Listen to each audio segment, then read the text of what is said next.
A, bitch. I'm gonna hide in, I'm gonna hide in.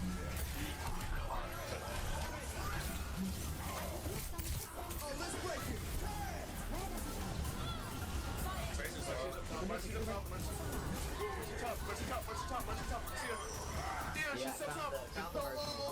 I got her. Nice. Get the run.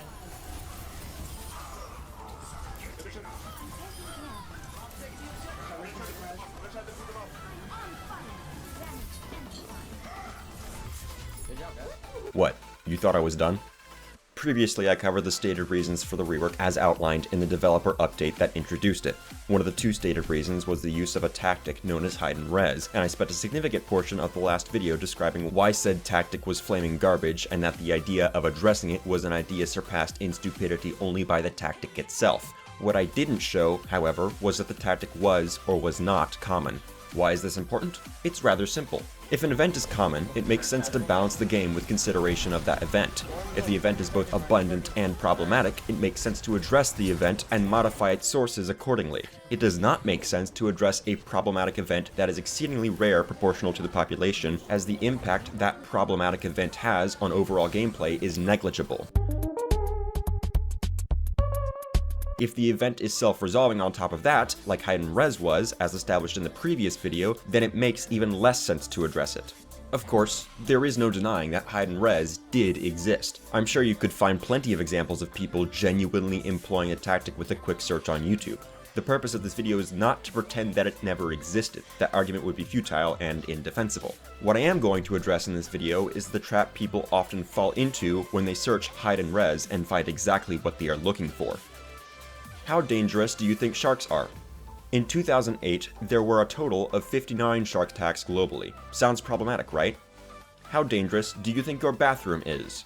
According to a 2011 report from the CDC, there were an estimated 234,000 injuries in bathrooms across the United States alone. Roughly 9% of those were due to overexertion. You are more likely to be sent to the emergency room because you somehow exhausted yourself in the bathroom than you are to be attacked by a shark. With that in mind, you might be wondering why there are annual reports for shark attacks but not for bathroom-related injuries. The answer is quite simple. Shark attacks sound scarier. Things that are scary or controversial get attention, while things that aren't one of the two do not. In the context of Overwatch in the weeks leading up to the rework, there weren't many things more controversial than hide and res. If you were involved in Overwatch social media at the time, there was basically no way that you did not know the tactic's existence because everyone was talking about it. The sensationalism around it led to community predisposition to see instances of hiding where no hiding took place, and in some situations it simply led to cases of confirmation bias. This frequently led to the assumption among the masses that the tactic was common even if it wasn't.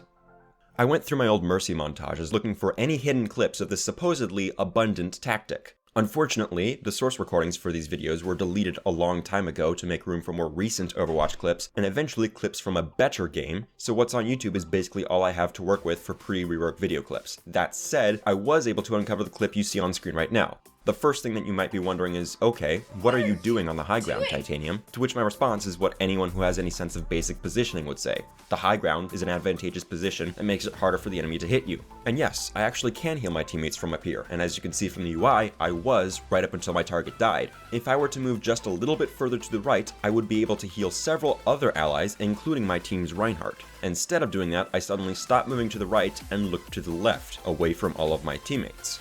There's a reason for that. What you can't hear over the blasting music at this point in the montage are footsteps. Footsteps coming from my left and somewhere behind me. Now, I'm an experienced player at this point. I can tell who's coming and approximately where they are based upon the distinct sounds of their footsteps. Based upon my reaction here, that's exactly what I'm doing. I hear two sets of footsteps, one McCree's, the other's Junkrat's, coming up the staircase behind me. In addition to being an experienced player, I also have a brain and the capacity to use it. I know that the bulk of the enemy team is on the low ground, pushing towards the objective. I also know that the only reason for, to misquote Jeff Kaplan, a damage-focused character to go off and hide someplace and stop dealing damage for some period of time is that they have their ultimate and they're looking for that juicy flank play of the game. At which point, I'm presented with a choice. Fly to my team on the low ground and hope that I can evade the rest of the enemy team and that Deadeye somehow misses me, or stay on the high ground. I choose the latter over the former. Why? because I know that any DPS at this rank will be too busy drooling over the thought of a 6k to notice the Mercy right next to them that's about to bite them in the rear. And, well, I'll just let you watch the rest of the clip.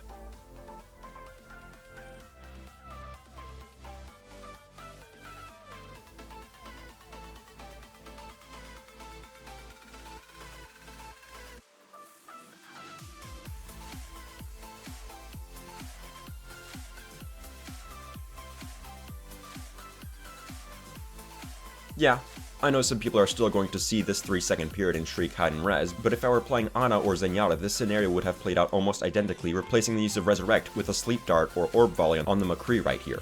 Furthermore, I'm right here. I'm 10 meters away and within direct line of sight on the enemy. I could sneeze and give this McCree COVID-19. This is not a case of Hide and Res. This is a case of a couple DPS players having the collective spatial awareness of a baked potato on Adderall. Although, one is playing hitscan, so I guess the Adderall is a given. My point is that a lot of perceptions of Hide and Res being common relative to the size of the player base hinge upon the mindset of, I didn't see the Mercy, so she must have been hiding, when realistically the more likely connection of cause and effect was, I didn't see the Mercy because my awareness is garbage. Players don't like admitting mistakes, so they take the easy route and exaggerate instead. It's not only the abundance of this strategy that gets exaggerated though. People who are opposed to any form of mass resurrect in Overwatch often like to exaggerate the duration of each individual instance of hiding. Oh, but don't take it from me. Take it from an Overwatch League player. Well, hold on, because I want to go back to this mass res thing, because I want to remind people what Mercy's gameplay was like in those mass res days, right? Because I spec'd and commentated a lot of games.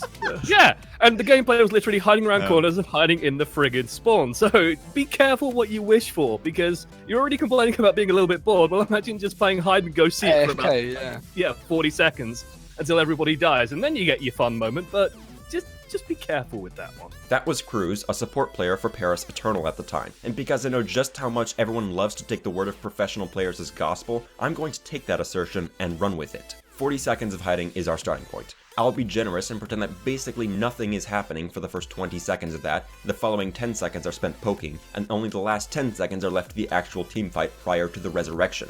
Let's suppose that, in an identical situation with a Mercy that wasn't hiding, the active Mercy heals for a total of only 12 seconds in that 40-second period. That's still a 720 HP difference between the active Mercy and the hiding Mercy. Now, if a Mercy player is employing the hide and res tactic, they're not just going to use it once in a competitive match. They're going to use it at least twice, probably thrice or more, which already flies in the face of the statistics we could plainly see at the time. The average competitive Mercy player revived between 6 and 6.5 players per match prior to her rework. I averaged about 9 per match, and that put me in the top 5% of all Mercy players for that measure. A Mercy player employing the hide and res tactic would easily top 8 revives in just the first round of a typical competitive match. But let's get back to the healing metrics. Being incredibly generous to the opposing position while still trying to take their assertions at face value, we get a deficit of 720 healing for each instance of hide and res. Supposing the player employing the tactic executed it 4 times in the average 2-round competitive game, twice in each round, that gives us a 2,880 healing deficit for each competitive match. If the tactic were common prior to the rework, then that deficit in healing dealt in each match would have made a noticeable impact on the overall healing averages of Mercy players. If we accept the argument implied by the developers and presented by many opponents of Mass Resurrect, then the pre-rework healing average should be deflated compared to what it could have been if Hide and Res did not exist. Enter the rework. If we assume that the rework did exactly what it was intended to do, meaning it took Hide and Res, which we are assuming to be common, and then removed it, then in theory, the post-rework healing averages should be noticeably higher than the pre-rework healing averages. If you've read one particular forum thread of mine, then you know exactly where I am going with this. You see, I'm a nerd. I've used numbers as part of my arguments for a very long time, and I didn't only become active on the Overwatch forums after the rework. There are 2 posts of mine that were up on the old forums that contain healing averages prior to the rework, and I can use those as data points for the argument I am about to present. How do I still have access to those data points when the old forums are no longer publicly visible, you might ask? I keep copies of my forum posts long after the arguments presented therein become irrelevant because I know that some of the information within them might be useful at a later date. Because of this, I just so happen to have 2 monthly healing averages from before the rework stored in my Google Drive. As of June 28th, 2017, the average Mercy player dealt 11,905 healing per game. On August 12th, 2017, the same metric was 11,912. If the rework had true cause, and if it fulfilled its purpose, then we would expect that same statistic to increase significantly after the rework went live. So, what did we see? Not that. Here's some data from after the rework, all of which was recorded before Mercy's healing output was slashed from 60 to 50. Of all of these data points, there is a peak increase of 227 healing per game and a trough decrease of 309 healing per game when comparing the data from before and after the rework. It's at this point that we start to see the irony of the exaggerated anti-mass res position that claims that the issue is both common and severe. In exaggerating one of these factors, they make any claims of the influence of the other one even more indefensible.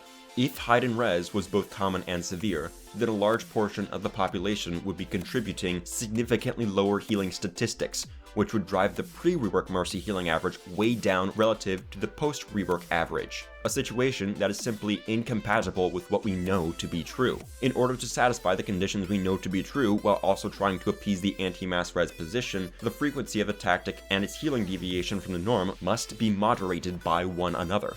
This means that hidden res must either be rare, in which case why bother addressing an outlier, or it must be mild, in which case who's to differentiate between genuine hiding and the false perception thereof by Adderall potato here. It's at this point that the observant Chad has an opportunity to distinguish himself from the rest of you peasants by realizing I've overlooked something. And when I had this debate on Twitter some time ago, someone did. Unfortunately, I don't know who they are anymore because their account got suspended. F. But kudos to you. You made me think.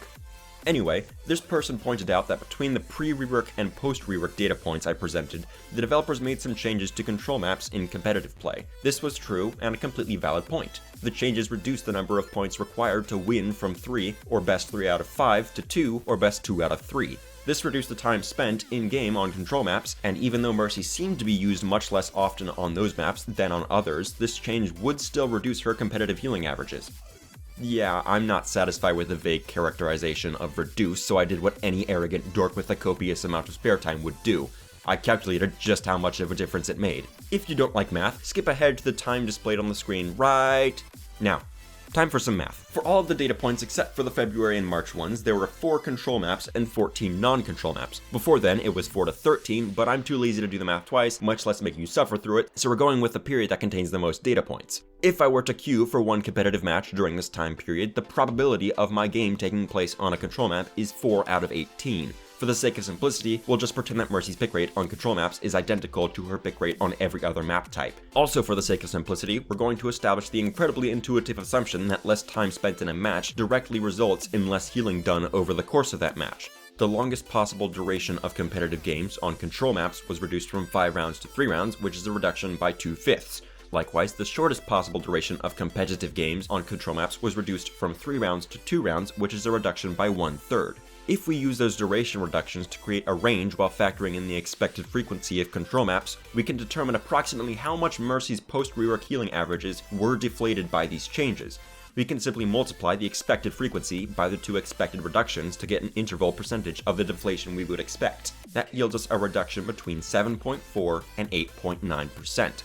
With some basic algebra and a bit of generosity towards the opposing argument by using the highest post-rework data point in my possession, I can use that percentage interval to determine the average quantity of healing loss to the control map changes. Drumroll, please. Mercy's average healing was reduced by between 970 and 1,185 healing inclusive. If the control maps were never changed, our projected value of Mercy's average healing is somewhere between 13,102 and 13,317. And for those of you who are just now joining us after skipping over the math, first, that's a lot of healing, and second, your intolerance for mathematics disgusts me, you peasant. Anyway, putting those numbers in the context of hidden res, there certainly seems to be evidence that hidden res was deflating the pre-rework healing numbers, thus suggesting that it was quite common. Until we consider a single crucial factor that up until now I have omitted. The moral of the story is that I am not so easily defeated. Valkyrie. Thanks, I hate it, but that's a topic for another video. For now, all you need to worry about is the fact that you can't add an ability that theoretically quintuples a hero's healing output for 15 seconds and still expect their average healing statistic to remain approximately the same. That is, without reducing their healing output elsewhere, which for the data points I'm using, they did not. So how much healing did Valkyrie add to the system, Titanium? Excellent question, Titanium. The answer is complicated. Blizzard didn't provide a statistic to track how much healing Valkyrie deals each game, and even if it did, it wouldn't be useful for our purposes. We need a way to isolate the amount of healing added to Mercy's kit strictly by Valkyrie from the amount of healing Mercy would be dealing in her base kit during that same interval if Valkyrie didn't exist. A statistic saying, here's how much healing Valkyrie does each match, fails to distinguish between those two values and thus cannot be utilized for the calculations we are working with. In order to determine the healing added to the average by Valkyrie, we need to observe a significant change in the healing average caused by a quantifiable and isolated change to Valkyrie. Fortunately, the patch notes contain exactly that. In November of 2018, Mercy's healing rate in Valkyrie was increased from 50 to 60, and its charge requirement was reduced by 15%. Says the patch notes. In reality, it was a 16.67% reduction. I don't know why the patch notes say otherwise. Anyway, these changes were the only changes to Mercy in that patch, meaning that I now have a way to observe the results from changes to Valkyrie only. Increasing the Valkyrie healing rate from 50 to 60 equates to a 20% increase, and a 16.67% reduction in its charge requirement equates to a 20% increase in charge rate. If these changes convert directly into application, that's a 44% increase in the healing contributed by Valkyrie and... What? You don't like math? Too bad. What are you gonna do, cry? I haven't even gotten to the weird flex in the thumbnail yet. Anyway, now all we need are 2 data points, which, based upon the fact that I'm the one lecturing you right now, I obviously have. Before the changes to Valkyrie went live, Mercy averaged 10,700 healing per match. After the Valkyrie patch went live, her average healing was 11,128. That's a 428 healing increase accounted for by a 44% increase in Valkyrie's contribution. That means that before the patch, Valkyrie contributed 972.73 healing to the average, which means that after the patch, it contributed 1,400.73 healing to the average, which will just round to 1,401. What does this mean? Well, the version of Valkyrie that contributed 1,401 healing to the average is the same Valkyrie that was in the game for all of the post-rework data points I listed before. It technically has a different charge requirement, but that difference in charge was created specifically to fully compensate for the fact that Mercy's charge gain was reduced when her base healing was slashed from 60 to 50 in August of 2018. The result is that the 2 different versions of Valkyrie are identical in application, which makes it very easy for us to just apply that 1401 healing contribution to the pre-healing nerf Valkyrie. Bringing all of this back to the topic of the video, we now have the pre-rework healing averages, which we are testing for evidence of deflation to determine the rarity of hide and res, and the post-rework healing averages, which we know were deflated by the control map changes and inflated by Valkyrie. And now, we have the flex. Hey. Doing the math for each and every combination of these numbers is pointless, so instead, I'll literally cherry pick the combination of data that is most generous to the anti-mass res position. To summarize the comparison we've been trying to make this entire time, the objective is to make the pre-rework and post-rework states as similar as possible by identifying and eliminating additional factors that influence one side but not the other. The exception to this is hide and res, which is an additional factor whose existence must be verified by the healing averages after all other known factors have been eliminated. The only 2 additional influential factors that we know to exist are the control map changes, which deflated Mercy's post-rework healing average by between 970 and 1185, and the introduction of Valkyrie, which inflated Mercy's post-rework healing averages by 1401. Staying true to my word, I'm going to cherry pick the data most generous to the opposition. That means picking the lowest pre-rework data point I have of 11,905 and the highest post-rework data point of 12,132. I'll continue that generosity with the control map deflation of 1,185 rather than any other value that's in the interval, and then all that's left to consider as a given is the 1,401 healing inflation from Valkyrie. To eliminate the annoying influencers, we simply cancel them out by reversing their respective inflations and deflations. Upon doing that, our adjusted, now apples to apples comparison becomes